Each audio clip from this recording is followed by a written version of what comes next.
एक बार की बात है। एक महानगर में मयंक नाम का आदमी अपनी पत्नी गौरी और बेटे गोलू के साथ रहता था। पिताजी, आप? हाँ बेटा, कल गौरी ने तो मुझे फोन करके बुलाया। अच्छा पिताजी, आराम कर लीजिए थोड़ा। पिताजी आराम करने अपने कमरे में चले जाते हैं, लेकिन मयंक गौरी के पास जाकर उससे पूछता है, गौरी, तुमने बाबूजी को बुलाया? हाँ, मैंने उन्हें कल ही फोन किया था। इतनी जल्दी आ गए? पर क्यों?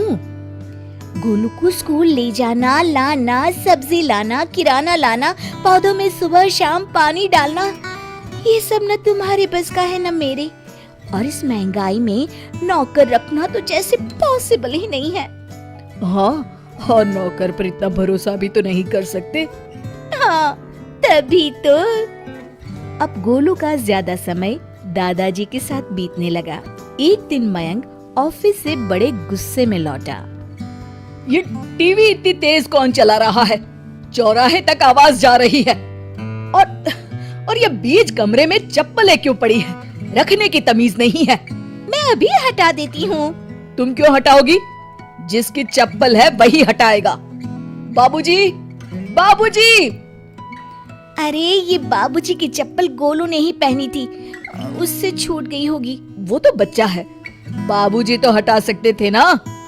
आप हाथ मुंह धो लीजिए, मैं चाय लेकर आती हूँ। ये लीजिए चाय। बाबूजी, ये आपकी चाय।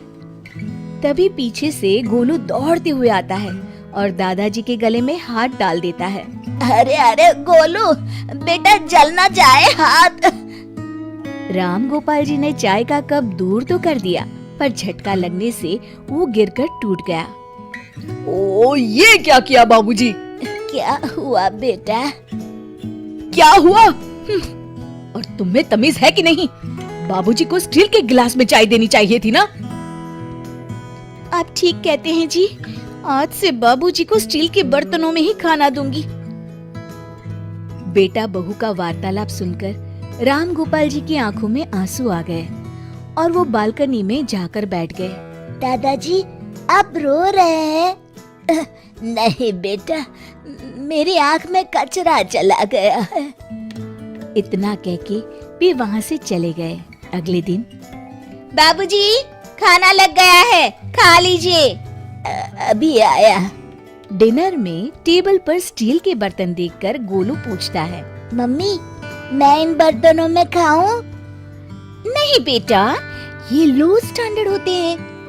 नहीं, मुझे इसी में खाना है। आज बाबूजी को यहाँ दे दो, कल से उनको खाना कमरे में ही देना। खाना खाते समय गोलू नमक की डिब्बी उठाता है और राम गोपाल जी की प्लेट नीचे गिरकर टूट गई। बापूजी, आप भी हद करते हैं, प्लेट तोड़ दी। 2 दिन पहले ही कब तोड़ दिया था। आंसू छुपाते हुए वो सिर्फ पानी पीकर उठ गए और वहाँ से चले गए। अगले दिन मयंक ऑफिस जाने लगा। बेटा, आज तबीयत नासाज लग रही है, जरा डॉक्टर को दिखाते हैं। बाबूजी, आज तो एक क्लाइंट से मीटिंग है, लेकिन लौटते समय मेडिकल से दवाई ले आऊंगा। अगर असर नहीं हुआ तो कल दिखा लाएंगे। पर बेटा, हाथ पैर दर्द कर रहे हैं, बदन बहुत टूट रहा है। तो आपको कौन सा मजदूरी करने जाना है? पूरे दिन बस आराम ही तो करेंगे आप। राम गोपाल जी कमरे में चले गए। अरे सुनिए जी, पहले गोलू को डॉक्टर को दिखाकर लाइए। लगता है बाबूजी के साथ रहने से इन्फेक्शन हो गया है इसे। बेटा, जब तक दादाजी ठीक नहीं हो जाते तुम उनके पास नहीं जाओगे, समझे? पर पापा, स्कूल तो दादाजी के साथ ही जाना होगा। हाँ जी, आप दोनों को दिखा लाइए ना, तब तक मैं खाना बना लेती हूँ। ठीक है, मीटिंग फिर कभी रख लूंगा। और फिर वो अपने कमरे में चला गया। दोपहर का वक्त था। गौरी, खाना बन गया? हाँ जी। आज तो 1000 रुपए पर बीती। चलिए खाना खा लीजिए, गोलू बेटा, तुम भी खाना खा लो। हाँ मम्मा। बाबूजी, मैं अभी बुलाता हूँ। नहीं नहीं, उनको स्टील के बर्तनों में देकर आई हूँ, अंदर है। पर स्टील के बर्तनों में क्यों? बेटा जब कोई बूढ़ा हो जाता है ना तो उनको स्टील के बर्तनों में खाना दिया जाता है। लिए अब तो मेरी बेटी का बर्थडे आने वाला है। बोलो क्या चाहिए तुम्हें गिफ्ट में? हाँ बेटा बोलो ना। माँ, पापा, मुझे स्टील के बर्तन चाहिए। स्टील के बर्तन? वो क्यों भला?